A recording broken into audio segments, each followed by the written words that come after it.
Hi guys! For today's video, pupunta kami ng mall ng pamangkin ko.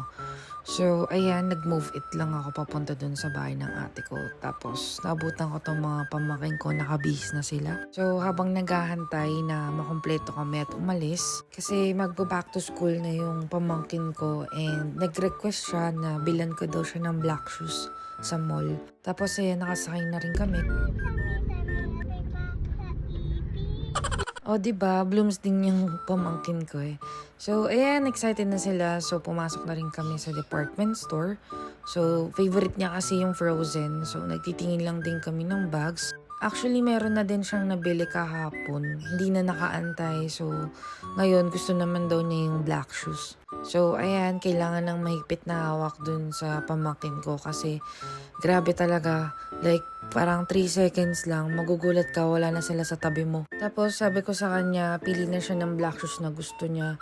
Kaso, grabe talaga. Nagtatago pa siya sa akin, pero gusto na nga kitang bilan ng black shoes.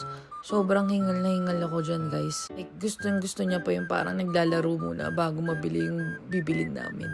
Tapos, ayan, pinigyan na lang namin ng phone para ma-fit na rin yung shoes sa kanya at di na siya tumakbo. And finally, ayan, sa wakas, nakapili din siya ng gusto niya. And pinatest pa namin, sabi niya okay din talaga at approve pa sa kanya. Tapos, ayan, dito naman tayo kay Maxi. So, naisipan din namin na bilan din sana siya ng sandals or shoes. Kaso, talagang hirap niyang pilitin, guys. Like, kailangan mga 100 na ikot muna sa department store. Tapos, ayun. Tapos, alam nyo ba, nalingat lang yung ate ko. Yung pala, nandun lang pala sa Spider-Man section. Tapos, ayun, gustong-gusto niya yung umiilaw na sapatos. Tapos, namili pa nga siya dyan ng mga damit eh. Sobrang cute, pero medyo may pagkapilian si Maxi. Tapos, ayan, Spider-Man talaga yung nagwagi. Tapos, nagbayad na rin ako dito. And, ayun, sobrang na-appreciate ni Gian. Tapos, sabi niya, you too. O, diba? Grabe, sobrang sweet nila. Kahit sinong tita dyan, hindi nila talaga matitiis yung mga pamangkin nila na i-date sila sa mall or ilabas sila. Tapos, ayan, nag-order na sila ng gusto nilang McDonald's. Tapos, nag-aantay lang kami ng order dyan. Medyo nagkukulitan lang sila dyan. Sobrang gugulo nga eh. Tapos, hinila pa ako ni Maxi dyan sa mga minions. Tapos, ayan, sobrang cute talaga.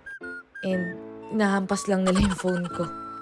Tapos ayun, nag-lunch lang kami sa Japanese restaurant and sabi ni ate, dito na rin kami kumain lahat. Tapos ayan, after nito, umuwi na rin kami. Sobrang nakakapagod pero masaya. Sana nagustuhan nyo guys. Yun lang.